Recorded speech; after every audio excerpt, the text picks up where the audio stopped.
ನಮಸ್ಕಾರ. ಆಡಳಿತ ಪಕ್ಷದ ಈ ನಡೆಯ ಮರ್ಮವೇನು? ಪ್ರತಿಪಕ್ಷ ಕೊಟ್ಟ ಕೌಂಟರ್ ಅರ್ಥವೇನು? ಪವರ್ ಕಾರಿಡಾರ್ನಲ್ಲಿ ನಿಜವಾಗಿ ನಡೆದದೇನು? ಪ್ರಮುಖ ವಿದ್ಯಮಾನಗಳ ಸಮಗ್ರ ವಿಶ್ಲೇಷಣೆ. ಇದು ರಾಜಕೀಯ ಎಳೆಯಾಗಿ. ನಾನು ಸ್ಮಿತಾ ರಂಗನಾಥ್. ದೆಹಲಿ ಸಂಸತ್ತಿನಿಂದ ರಾಂಚಿ ವಿಧಾನಸಭೆಯವರೆಗೆ ವಿದ್ಯಾರ್ಥಿ ರಂಗದ ಆಕ್ರೋಶ ಭುಗಿಲೆದಿದೆ. ಈ ಮಹಾ ರಣರಂಗದಲ್ಲಿ ರಾಜಕೀಯ ನಾಯಕರ ವಾಕ್ಸಮರದ ನಡುವೆ ನಿಜವಾದ ಅಭ್ಯರ್ಥಿಗಳ ಕಣ್ಣೀರು ಕಳೆದು ಹೋಗ್ತಾ ಇದೆಯಾ? ವರ್ಷಾನುಗಟ್ಲೆ ಓದಿದ ಯುವಕರ ಭವಿಷ್ಯ ಪರೀಕ್ಷಾ ಅಕ್ರಮದ ಕತ್ತಲಲ್ಲಿ ತಳ್ಳಲ್ಪಟ್ಟಿದೆಯಾ? ರಾಂಚಿಯ ಬೀದಿಗಳಲ್ಲಿ ವಿದ್ಯಾರ್ಥಿಗಳ ಮೇಲೆ ನಡೆದ ಲಾಠಿ ಚಾರ್ಜ್ ಹಿಂದೆ ಅಡಗಿರುವ ಅಸಲಿ ಸತ್ಯವೇನು? ಈ ಸಾಲು ಸಾಲು ಪರೀಕ್ಷಾ ಅಕ್ರಮಗಳು ಹಾಗೂ ರಾಜಕೀಯ ನಾಯಕರ ಡಬಲ್ ಗೇಮ್, ಈ ದೊಡ್ಡ ವಿವಾದದ ಕಂಪ್ಲೀಟ್ ಇನ್ ಡೆಪ್ತ್ ರಿಪೋರ್ಟ್ ನೋಡೋಣ ಎಳೆಯಾಗಿ.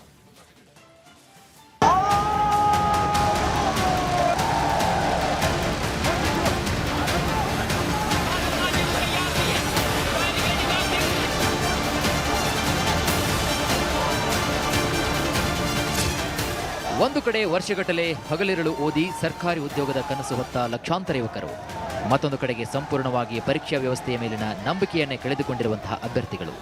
ರಾಂಚಿಯ ಬೀದಿಗಳಲ್ಲಿ ನ್ಯಾಯಕ್ಕಾಗಿ ವಿದ್ಯಾರ್ಥಿಗಳು ಕೂಗ್ತಾ ಇದ್ರೆ, ದೆಹಲಿಯ ಸಂಸತ್ನಲ್ಲಿ ಅದೇ ವಿದ್ಯಾರ್ಥಿಗಳ ಕಣ್ಣೀರನ್ನ ರಾಜಕೀಯ ಅಸ್ತ್ರವನ್ನಾಗಿ ಮಾಡಿಕೊಳ್ಳುವ ಕಸರತ್ತು ನಡೀತಾನೆ ಇದೆ. ಇದು ಕೇವಲ ಒಂದು ಪರೀಕ್ಷೆಯ ವಿವಾದವಲ್ಲ, ಇದು ಭಾರತದ ಯುವಜನತೆಯ ನಂಬಿಕೆ ಮತ್ತು ನೈತಿಕತೆಯ ಮೇಲಾದ ದೊಡ್ಡ ಆಘಾತ.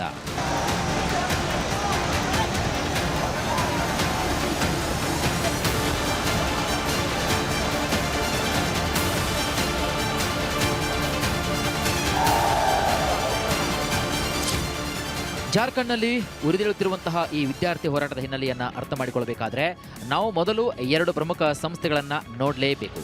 ಒಂದು JPSC ಅಂದ್ರೆ ಜಾರ್ಖಂಡ್ ಪಬ್ಲಿಕ್ ಸರ್ವಿಸ್ ಕಮಿಷನ್, ಮತ್ತೊಂದು JSSC ಅಂದ್ರೆ ಜಾರ್ಖಂಡ್ ಸ್ಟಾಫ್ ಸೆಲೆಕ್ಷನ್ ಕಮಿಷನ್.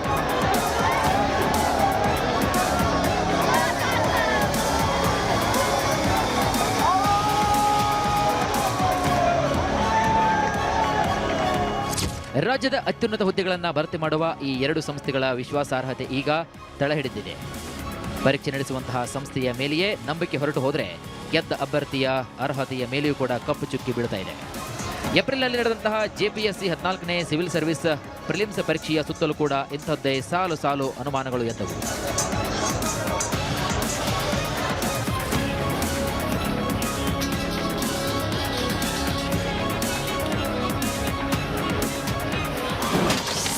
ಬೇಡಿಕೆಗಳೇನು? ವೀಕ್ಷಕರಂದ ಹಾಗೆ ಪ್ರತಿಭಟನಾ ನಿರತ ವಿದ್ಯಾರ್ಥಿಗಳ ಬೇಡಿಕೆ ಏನು ಅನ್ನೋ ಬಗ್ಗೆ ನೋಡ್ತಾ ಹೋದ್ರೆ, ವಿದ್ಯಾರ್ಥಿಗಳು 3 ಪ್ರಮುಖ ಬೇಡಿಕೆಗಳನ್ನ ಮುಂದಿಟ್ಟಿದ್ದಾರೆ. ಪ್ರಕರಣದ ತನಿಖೆ CBIಗೆ ವಹಿಸುವಂತೆ ಬಿಗಿಪಟ್ಟು ಹಿಡಿದಿದ್ದಾರೆ. ಕೇಂದ್ರೀಯ ಸಂಸ್ಥೆಯ ತನಿಖೆ ನಡೀಬೇಕು, CID ಬದಲು CBIಗೆ ವಹಿಸಬೇಕು ಅಂತ ಆಗ್ರಹ ಜೋರಾಗಿದೆ. ಇನ್ನು ವಿವಾದಾತ್ಮಕ ಪರೀಕ್ಷೆಗಳ ರದ್ದತಿಗೆ ಆಗ್ರಹಿಸಿದ್ದಾರೆ. ಮೌಲ್ಯಮಾಪನದಲ್ಲಿ ಸಂಪೂರ್ಣ ಪಾರದರ್ಶಕತೆ ಸ್ಥಾಪನೆಯಾಗುವವರೆಗೆ ಈ ಮೊದಲಿನ ಪರೀಕ್ಷೆಯ ಪರಿಗಣಿಸದಂತೆ ಬೇಡಿಕೆ ಇಟ್ಟಿದ್ದಾರೆ. ಹೀಗೆ ಒಂದು ಕಡೆಗೆ ವಿದ್ಯಾರ್ಥಿ ಪ್ರತಿಭಟನೆ ಜೋರಾಗ್ತಾ ಇದ್ದಂತೆ ಎಚ್ಚೆತ್ತ ಆಡಳಿತ ಯಾವುದೇ ಅಹಿತಕರ ಘಟನೆಗಳು ನಡೆಯದಂತೆ ಹೆಚ್ಚಿನ ಪೊಲೀಸ್ ಬಿಗಿ ಬಂದೋಬಸ್ತ್ ನೇಮಿಸಲಾಗಿದೆ.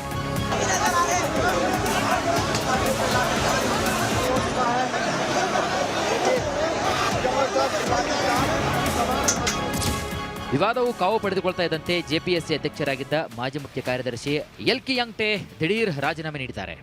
ಸ್ವತಂತ್ರ ತನಿಖೆಗೆ ಅನುಕೂಲವಾಗಲಿ ಅಂತ ಅವರು ಹೇಳಿದ್ರು. ಅವರ ನಿರ್ಗಮನ ಪರೀಕ್ಷೆಯಲ್ಲಿ ಅಕ್ರಮ ನಡೆದಿದೆ ಎಂಬ ಅನುಮಾನವನ್ನ ದ್ವಿಗುಣಗೊಳಿಸಿದೆ.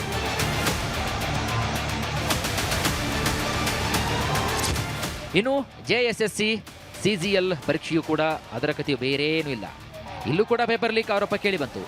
ಆದರೆ ಹೈಕೋರ್ಟ್ ತನಿಖಾ ದಾಖಲೆಗಳ ಪ್ರಕಾರ ಮೂಲ 150 ಪ್ರಶ್ನೆಗಳ ಪೇಪರ್ ಸಂಘಟಿತವಾಗಿ ಲೀಕ್ ಆಗಿದೆ ಅನ್ನೋದಕ್ಕೆ ಸೂಕ್ತ ಸಾಕ್ಷ್ಯ ಸಿಕ್ಕಿಲ್ಲ. ಬದಲಿಗೆ ಪ್ರಶ್ನೆ ಪತ್ರಿಕೆ ಕೊಡ್ತೇವೆ ಅಂತ ಹೇಳಿ ಹಣ ವಸೂಲಿ ಮಾಡಿದ ಲಂಚ ಜಾಲದ ಸಾಕ್ಷಿ ಸಿಕ್ಕಿದೆ. ಪೇಪರ್ ಲೀಕ್ ಬೇರೆ, ಪೇಪರ್ ಕೊಡ್ತೀವಿ ಅಂತ ಮಾಡಿದ ವಂಚನೆ ಬೇರೆ. ಆದರೆ ಅಭ್ಯರ್ಥಿಗಳ ಪ್ರಶ್ನೆ ಸರಳವಾಗಿದೆ. ವ್ಯವಸ್ಥೆಯ ಮೇಲೆ ಅನುಮಾನ ಮೂಡಿದ ಮೇಲೆ ನಾವು ಈ ಫಲಿತಾಂಶವನ್ನ ನಂಬುವುದಾದ್ರೂ ಹೇಗೆ? ಇದೇ ಈಗ ಬಹುದೊಡ್ಡ ಪ್ರಶ್ನೆಯಾಗಿದೆ.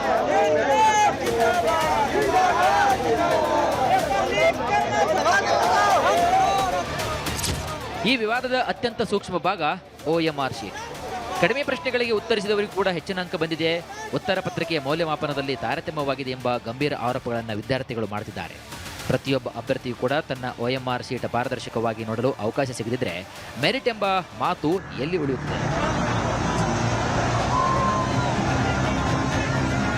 ಇನ್ನು ಇದೇ ಕಾರಣಕ್ಕೆ ಈಗ ವಿದ್ಯಾರ್ಥಿಗಳು ನಮಗೆ ರಾಜ್ಯ ಸರ್ಕಾರದ ಸಿಐಡಿ ತನಿಖೆ ಬೇಡ, ನಮಗೆ ಕೇಂದ್ರದ ಸಿಬಿಐ ತನಿಖೆ ಬೇಕು ಅಂತ ಬೀದಿಗಿಳಿದಿದ್ದಾರೆ. ಆರೋಪ ಇರುವುದೇ ರಾಜ್ಯ ಸರ್ಕಾರದ ನೇಮಕಾತಿ ಸಂಸ್ಥೆಯ ಮೇಲೆ. ಹಾಗಿರುವಾಗ ರಾಜ್ಯದ ಅಧೀನದಲ್ಲಿರುವಂತಹ ಪೊಲೀಸರು ನ್ಯಾಯ ಒದಗಿಸ್ತಾರೆಯೇ ಎಂಬುದನ್ನು ಅಭ್ಯರ್ಥಿಗಳು ನೇರ ಪ್ರಶ್ನೆ ಮಾಡ್ತಿದ್ದಾರೆ. ಆದರೆ ಸರ್ಕಾರ ಮಾತ್ರ ಪ್ರತಿಯೊಂದಕ್ಕೂ ಸಿಬಿಐ ಯಾಕೆ ಹೀಗಂತ ಪ್ರಶ್ನೆ ಮಾಡುವ ಮೂಲಕ ಸಿಐಡಿ ತನಿಖೆಯನ್ನ ಸಮರ್ಥಿಸಿಕೊಳ್ತಾ ಇದೆ.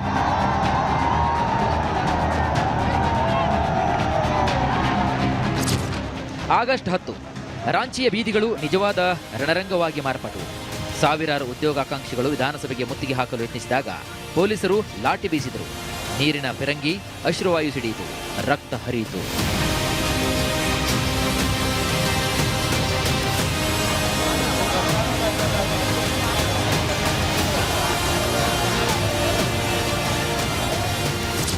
ಯುವಕರ ಮೇಲಿನ ಈ ಬಲಪ್ರಯೋಗ ವಿವಾದವನ್ನ ಕಾಡ್ಗಿಚ್ಚಿನಂತೆ ಹಬ್ಬಿಸಿತು.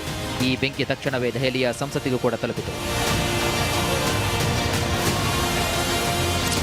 ದೆಹಲಿಯಲ್ಲಿ ವಿದ್ಯಾರ್ಥಿ ಹೋರಾಟದ ಪರವಾಗಿ ಮಾತನಾಡುವಂತಹ ಕಾಂಗ್ರೆಸ್ ಜಾರ್ಖಂಡ್ನಲ್ಲಿ ತನ್ನದೇ ಮೈತ್ರಿ ಸರ್ಕಾರ ಯುವಕರ ಮೇಲೆ ಲಾಠಿ ಬೀಸಿದಾಗ ಯಾಕೆ ಮೌನವಾಗಿದೆ ಅಂತ ಬಿಜೆಪಿ ವಾಗ್ದಾಳಿ ನಡೆಸಿದೆ.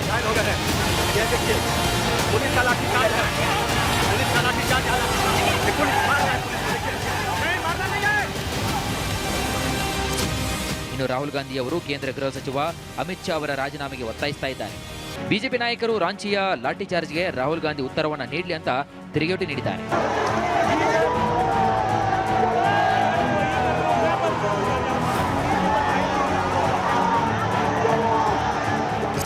ಜಾರ್ಖಂಡ್ನಲ್ಲಿ ಜೆಎಂಎಂ ಜೊತೆ ಅಧಿಕಾರ ಹಂಚಿಕೊಂಡಿರುವಂತಹ ಕಾಂಗ್ರೆಸ್ಗೆ ಈಗ ನುಂಗಲಾರದ ಬಿಸಿತುಪ್ಪವಾಗಿ ಪರಿಣಮಿಸಿದೆ. ದೆಹಲಿಯಲ್ಲಿ ವಿದ್ಯಾರ್ಥಿಗಳ ಪರವಾಗಿ ಧ್ವನಿ ಎತ್ತಿದರೆ ರಾಂಚಿಯಲ್ಲಿ ತನ್ನದೇ ಮೈತ್ರಿ ಸರ್ಕಾರದ ಪೊಲೀಸ್ ಕ್ರಮವನ್ನು ಸಮರ್ಥಿಸಿಕೊಳ್ಳಲಾಗದಂತಹ ಸ್ಥಿತಿ ಇದೆ. ಕಾಂಗ್ರೆಸ್ನ ಈ ಒಂದು ಡಬಲ್ ಸ್ಟ್ಯಾಂಡರ್ಡ್ ರಾಜಕೀಯ ಮಾಡ್ತಾ ಇದೆ ಅಂತ ಬಿಜೆಪಿ ದಾಳಿ ಚುರುಕುಗೊಳಿಸಿದೆ. ಆದರೆ ಈ ರಾಜಕೀಯ ಹಗ್ಗ ಜಗ್ಗಾಟದ ನಡುವೆ ಎಲ್ಲರೂ ಕೂಡ ಮರೆಯುತ್ತಿರುವುದು ಒಂದೇ ವಿಷಯ, ಅದುವೇ ವಿದ್ಯಾರ್ಥಿಗಳ ಭವಿಷ್ಯ. ವಿದ್ಯಾರ್ಥಿಗೆ ಬಿಜೆಪಿಯ ಉದ್ಯೋಗ ಕೂಡ ಬೇಕಿಲ್ಲ, ಕಾಂಗ್ರೆಸ್ ಅಥವಾ ಜೆಎಂಎಂ ನೀಡುವಂತಹ ಉದ್ಯೋಗ ಕೂಡ ಬೇಕಿಲ್ಲ. ಅವನಿಗೆ ಬೇಕಿರುವುದು ತಾನು ಹಗಲಿರುಳು ಕಷ್ಟಪಟ್ಟು ಓದಿದ ಪರೀಕ್ಷೆಗೆ ಸಿಗಬೇಕಾದಂತಹ ನ್ಯಾಯಸಮ್ಮತ ಫಲಿತಾಂಶ.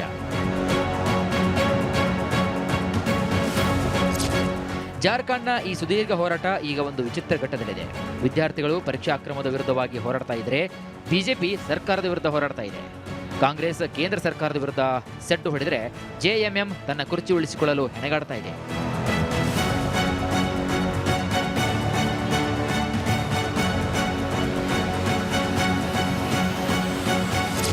ತನಿಖೆ ಸಿಐಡಿಯಿಂದಾಗಲಿ, ಎಸ್ಐಟಿಯಿಂದಾಗಲಿ ಅಥವಾ ಸಿಬಿಐಯಿಂದಾಗಲಿ ಯುವಕರಿಗೆ ಬೇಕಾಗಿರುವುದು ತನಿಖೆಯ ಸಂಸ್ಥೆಯ ಹೆಸರಲ್ಲ, ನಂಬಬಹುದಾದ ಸತ್ಯ. ರಾಜಕೀಯ ಸಮರಗಳು ಬರುತ್ತವೆ, ಹೋಗ್ತವೆ, ಸರ್ಕಾರಗಳು ಬದಲಾಗುತ್ತವೆ. ಆದರೆ ಪರೀಕ್ಷೆಯೊಂದರ ವಿಶ್ವಾಸಾರ್ಹತೆ ಕುಸಿದು ಹೋದರೆ ಅದು ಇಡೀ ದೇಶದ ಯುವ ಪೀಳಿಗೆ ಭವಿಷ್ಯವನ್ನೇ ಅಂಧಕಾರಕ್ಕೆ ದೂಡುತ್ತದೆ.